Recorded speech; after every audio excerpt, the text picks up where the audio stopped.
So what was your turning point to now get to that place where you are? Yeah, so, in February of 21, my little cousin, so we were a small family. We had like 4 cousins that we would hang out with. It was me, my sister, my cousin Johnny, my cousin Colby, and then another cousin Caden. Like, we had 5 cousins. I was always jealous of really big families because I always wanted a bunch of cousins to hang out with.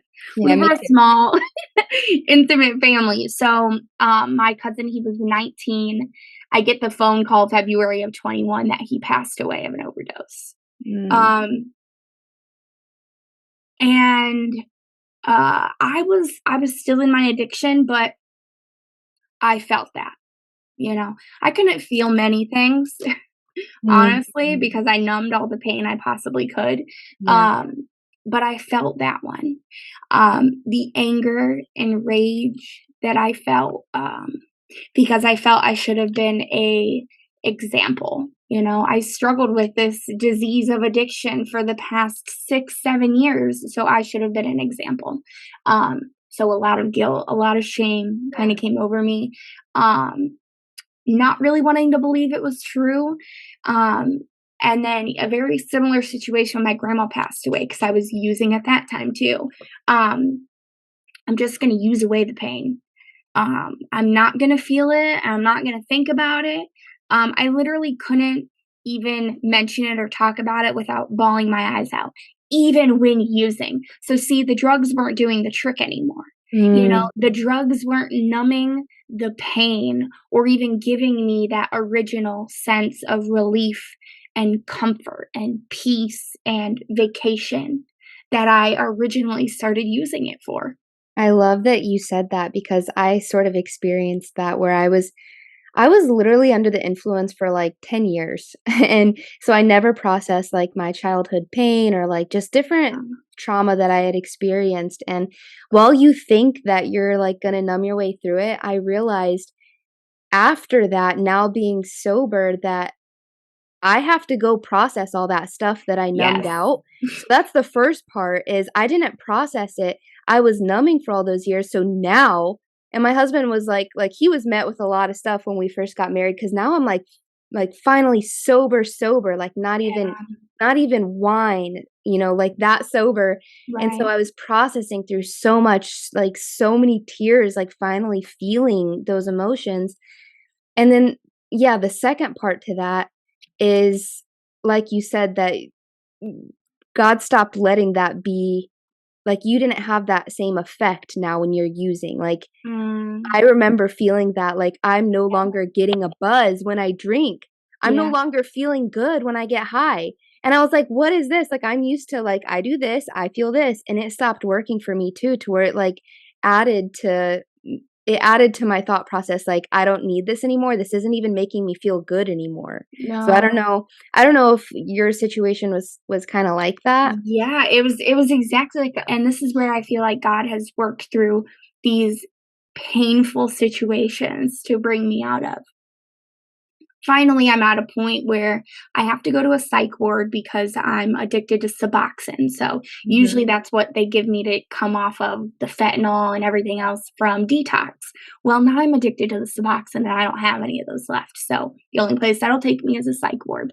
So last year I went to the psych ward, and I was there for 5 days. They pink slipped me, and I've never really been to the psych ward before, so this was my first experience, and when I figured out you can't leave, because I did try, I did try to leave after the hour where I'm like, "Oh, I'm okay now, I'm fine, just let me go." And they're like, "Absolutely not, you're pink slipped," and I wasn't too sure what that meant, and then I figured it out, and I'm like, "Okay." It was probably the first time in a really long time that God set me down, locked me up somewhere that I couldn't leave or I couldn't make any decision or I couldn't do anything other than sit with Him. And there was a lot of stuff I had to sort through. I had to sort through a lot of guilt and shame and situations that took place that people didn't know about, behind closed doors, decisions I made in the process that really weren't of me. Mhm. People I hurt. There was a lot that like flooded back during those days. But I made a call to a program, to a treatment center. That was 6 months long originally. And I was like, I'm ready.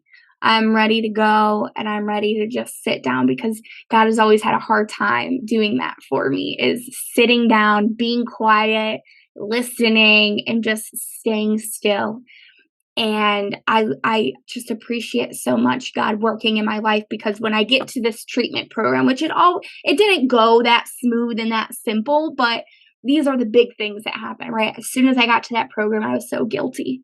I was so guilty of why I didn't just stay sober. How come I didn't just call and reach out to somebody when I had relapsed? It would have saved me a lot of trouble, pain, and shame. Probably could have saved a lot of people I loved that too. Yeah. It was always this why. Um, and I wish I would have did something different. And I just sat there for days and listened and just was around, because I started going to these groups, and a woman came and did a group with us, and I had been to this program before, and I was like, "Yeah, I've been here before." She's like, "Oh, I remember you." And she was like, "All I hear God saying to me is I see you." Mm. And I just bawled my eyes out Mhm. because I couldn't bring that to words, that I felt like I wasn't seen, or that I was just another number, or just another person, or just another woman. Yeah. But God knew what I needed to hear at that time. And I was like, "Okay." That was the next little thing I needed to just keep going and That's keep great. looking forward. So, my cousin passing away, that was a big event that really has inspired me to help people. I look at that next person like that's my little cousin that needs help, you Yeah. know? And I even can relate on another level with that with people. I've been there. And God just recently revealed to me, because I don't think I completely had closure on that situation. I understood it happened, but I always seem to ask the question, why? Yeah. Why did that happen? And God revealed to me that that pain and that heartache that you felt from him passing is exactly the pain and the heartache that you were putting other people through too. And that really was a perspective I did not understand until this situation. Mm. So God just always reveals things in the time, because if I would have heard all of that right at the beginning, I don't think I would have understood it. Yeah. But in time he reveals these things that are so important. So my husband and I, we ended up getting married a few months in. He went and got help as well at another program. And we got married, and that is when we got married, we got baptized, and we started living our life for the Lord. I went to a faith-based program, so that's really what introduced the fact of, I was so broken, honestly. I Yeah. had tried living my way so many different times. I'm going to live this way and invite God. I'm going to live this way, but sometimes tell God what I'm doing. It was Yeah. always my way and God. He can come. It was never God's way. I get to come. Yeah. Yeah. I was This never, like, program. allowing God to use me as, like, a conduit and a vessel for a way bigger purpose. And I Mm. had a few experiences where I was under the influence, and I like that you touch a lot on that, and just how demonic those experiences are. Like, Mhm.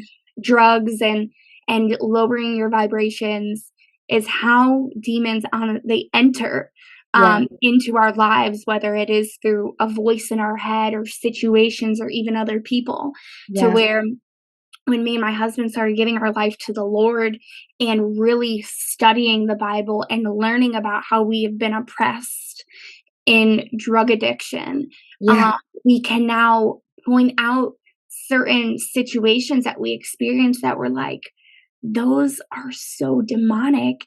And that is just a way that the enemy can really use drugs Yeah. for his plan.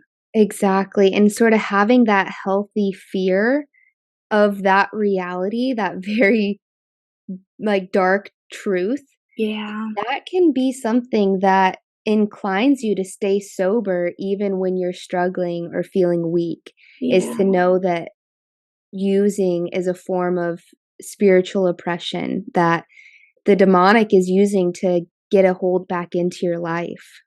Yeah, and it really is true, and so now, like, my husband's family and my family, they all deal with drug addiction. Like, Mhm. a lot of them, they really do. This is a family disease, so this a lot is on our shoulders to break Yeah. these curses and these spiritual oppressed desires that our family has had. It also has been so socially acceptable in our family, to where we moved away and we're like, we are just living our life with God in the middle. And I think that is so important with everything, not inviting God into some things or, Yeah. not allowing God to be in other things, but like literally I open my life to God every day